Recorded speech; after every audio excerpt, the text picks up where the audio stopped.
some of the biggest reasons I've seen for burnout in some of the clinics and clients that I deal with are mostly to do with paperwork, to be honest with you, to do with those kind of tasks that are essential, frequent, and yet essentially boring, monotonous. So it's all sorts of things like that. But of course, aside from those aspects, it is to do with, as I said in the beginning, trying to juggle all these different roles that you've got, spinning so many plates at once. Being fully focused on your clinical work and seeing your patients while trying to actually keep your practice as a business afloat is by no means easy. Not everyone hits the ground running in that regard, and there's always things we can do better in that respect. And of course, there's always the concern, especially now with coronavirus, back with a vengeance, so to speak, keeping people coming to the clinic and keeping hold of them once they have visited you. So we're going to look at some things we can do, a few tools we've got in place to actually help you manage all of these things, just to make your day that little bit easier to bear, really, and put the joy back into medicine, I think. So I have a question for you to start with. So these are some of the main reasons I'm going to cover today, but I wonder whether you'd like to share some of the sort of bigger problems that you discuss. Maybe you find something else troublesome. Maybe something else is a bit of a struggle for you. If you want to let me know what those things are in brief, I can work them into the webinar as we go along and make sure we focus on your problems and not just something I've prepared in advance. So I will give you a few seconds to jot some thoughts down in the chat. So if you could do that, that would be great. Okay, so we've got our first response. I'll work through them as we receive them.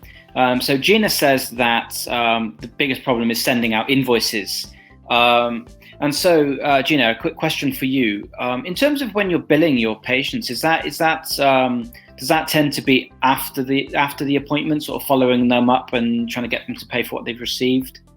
Is that the issue? Time management. Yeah, so it all boils down to time management ultimately. Of course, we're all capable of doing these tasks, we're all smart people, but it's about fitting that into the day, isn't it, really? So I mean, in terms of invoicing, in terms of Medesk, we offer a lot of different ways to capture payments and make sure people are up to date with things. And what you can do, there's a lot of ways you can actually prompt people to get in touch and sort their invoices out. So you can look at, for example, reports that will actually bring up all those things that are outstanding, so you know exactly who's who, and who owes what.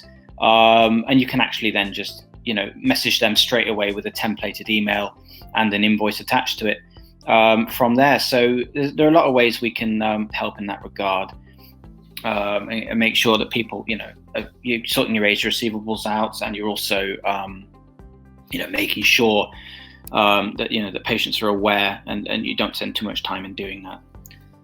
So Gina says also, I used to send out invoices before I saw the patient, but this has lapsed. Yeah, it's always a careful balance as to when you're going to bill a person, because in some fields and in some sort of patient groups, it's kind of acceptable to be billed at least to some degree in advance, whether that's a deposit or whether that's actually full payment. And then, of course, in other areas, you find that patients generally don't accept that. So once you understand what seems to be more acceptable and more useful to you and your patients at the same time, you can then make a decision as to how to do that. If it is going to be afterwards, it makes a lot of sense to, once you complete the consultation and you've written your notes, to actually have a button there and then that will let you send the invoice out. And that's exactly what Medesk does, actually. The invoice is created, you click a button, you choose the invoice template to tell the patient what you want them to know, and then the invoice goes out with that. So I believe that would probably be saving you quite a lot of time, actually.